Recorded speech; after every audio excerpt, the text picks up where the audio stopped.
Olá você que vê esse vídeo, espero que goste de ouvir o Marcos e acompanhar as suas incríveis reflexões.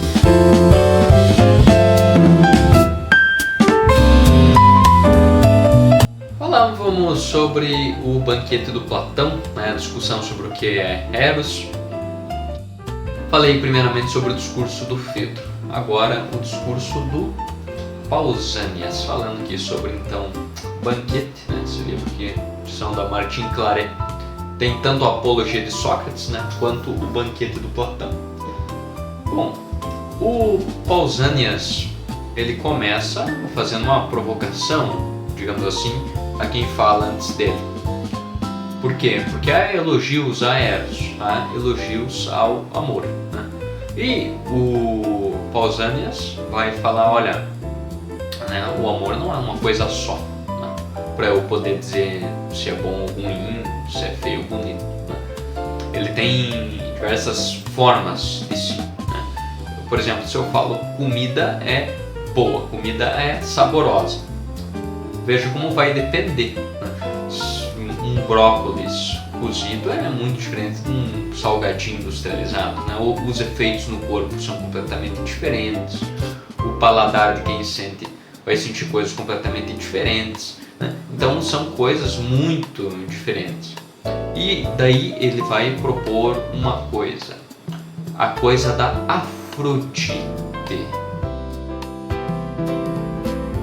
Na mitologia grega há duas ideias de como tenha se formado Afrodite. Afrodite é a deusa do amor. Tem a Afrodite pandêmica e a Urânia. O que seria então a diferença? O Parmênides propõe essa discussão e fala, olha, a pandêmica é aquela do povo, aquela popular. O que seria a pandêmica? Seria o amor pela obsessão pelo corpo do outro, a obsessão pelo erótico, não pelo que a pessoa é, não pela alma, mas pelo corpo da pessoa. E a Urânia, aí já não. Aí seria por quem a pessoa é. Eu amo mais à medida que eu vou conhecendo a pessoa, à medida que eu vejo os atributos dela. Enquanto a pandêmica, veja, aqui não tem essa questão de quem é a pessoa, é mais pelo status da pessoa, é mais, digamos, também pela aparência da pessoa. Então, veja a diferença entre as deusas, como uma não tem nada a ver com a outra. Então são dois tipos, são duas formas ali de amor que não tem uma relação entrelaçada, digamos assim. Também vejo com a pandêmica, por exemplo, eu não preciso de muita sofisticação para escolher, não preciso de muita sofisticação para eu ver quem que eu estou me relacionando. E a urânica já, a urânica eu preciso de uma, de certa forma, uma madureza para que eu escolha com quem eu quero me relacionar, porque quando eu conheço mais, à medida que eu conheço, a coisa vai ficando mais complexa e é necessário o quê? É necessário mais tempo também para que eu conheça a pessoa com a qual eu me relaciono. Veja então uma relação que o amor tem com o fogo. Lembra que eu falei anteriormente que aqui não tem nada de certo ou errado, feio ou bonito. Por quê? Porque tudo depende da maneira como é feito. Tudo depende da maneira como é feito. Por exemplo, o fogo. O fogo, ao mesmo tempo que pode cozinhar o teu alimento, pode incendiar a tua casa. O amor é a mesmíssima coisa. Depende do porquê dele existir. Depende do porquê que eu vou buscá-lo. Depende da maneira como eu ajo para buscá-lo. Depende da maneira como eu o utilizo. Tudo depende. Então veja, não tem certo ou errado, não tem feio ou bonito. Tudo é relativo. O ato de fazer política, o ato de eu comer, tudo que é ato que eu faço depende da finalidade dele. Depende, do porquê, depende do que eu quero fazer com ele. O exemplo então ali, uma relação com o fogo. O fogo, ao mesmo tempo que me aquece, ao mesmo tempo que faz a minha comida, pode me queimar, pode me matar, pode incendiar minha casa. E o amor, a mesmíssima coisa. Olá novamente, chegamos à metade do vídeo. Caso realmente esteja gostando, não esqueça de curtir o vídeo, se inscrever no canal e seguir o Marcos nas outras redes sociais. Muito obrigado e curta o vídeo. A parte antropológica no discurso, quando fala de Elida e Beócia, que são cidades onde esse tipo de relação é proibida. Eu já vou explicar melhor que tipo de relação é essa. Em Jônia, por exemplo, era permitida.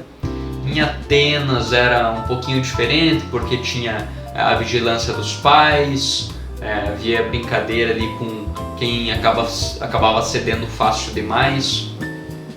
E agora um ponto interessante do discurso do Pausanias. O que é esse amor? Esse amor que ele fala é uma relação entre dois homens, um mais velho e um mais novo. E por que, como eu falei, haviam duas cidades ali que eram proibido, uma que era permitido, em Atenas o tipo de relação? Por que isso?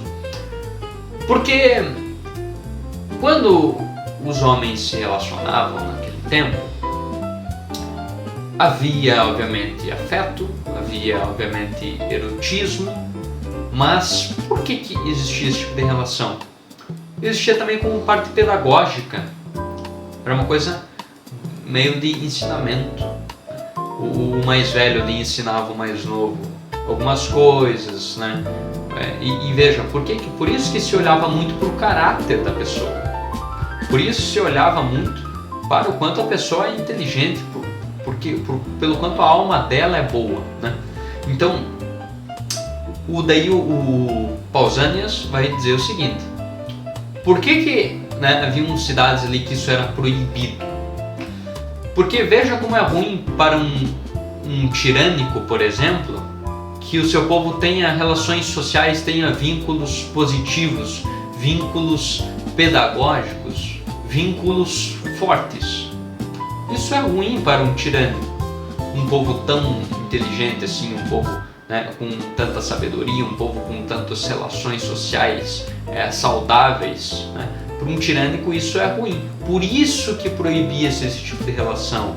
Por isso que havia esse problema com essa parte pedagógica desses relacionamentos.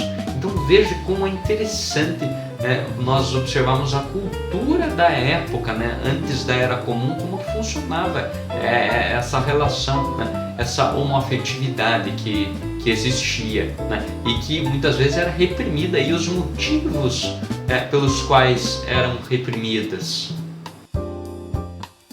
Um exemplo clássico é o de Harmógio e Aristógilo. Por quê?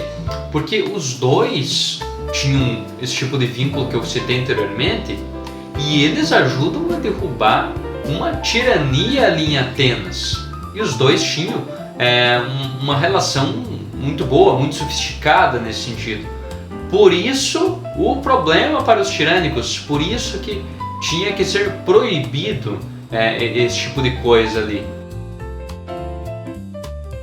Aí então, por fim, o Pausanias, sintetizando o que o Pausanias disse, o Pausanias falou: olha, uma relação é boa quando é nobre, quando você busca a alma da pessoa, busca a sofisticação dela, e ao mesmo tempo pode ser ruim se você buscar o relacionamento por conta da questão social, o quão elevada na sociedade ela é, o quanto de dinheiro ela tem, o quanto de prazer no sentido erótico eu posso usufruir. Então veja novamente essa dualidade entre o que é sofisticado ou não, o que é nobre e o que não é nobre, E daí veja, quando eu falei ali que Atenas, por exemplo, os pais vigiavam esse tipo de relação, as pessoas ali analisavam como que era o comportamento desses rapazes, isso acontece como um filtro, como um filtro para ver se as pessoas estão sendo morais na hora de escolher ou não. Era por isso que existia esse filtro.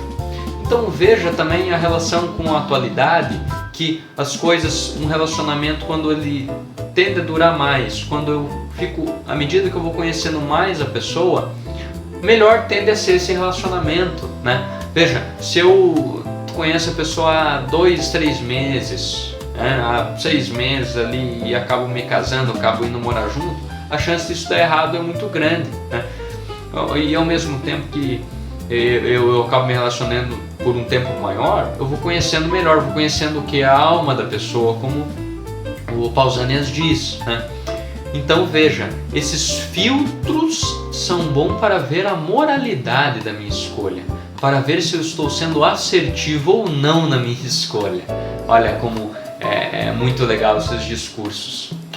Bem, então veja, o Pausanias não deu uma definição exata do que é o Eros. Ele falou sobre o comportamento do Eros, como que as pessoas o escolhem, como é a moralidade por volta do Eros. E isso é o mais fascinante desse discurso, além de a gente ver como é a cultura da época, tudo isso é fantástico. Recomendo muito a leitura, leia aí. Leia também a Apologia de Sócrates, muito legal, fácil de entender a Apologia de Sócrates. Leia o Banquete. Então é isso, muito obrigado por ter acompanhado aí o segundo episódio, o segundo discurso do Banquete do Platão, o discurso de Pausanias. Valeu!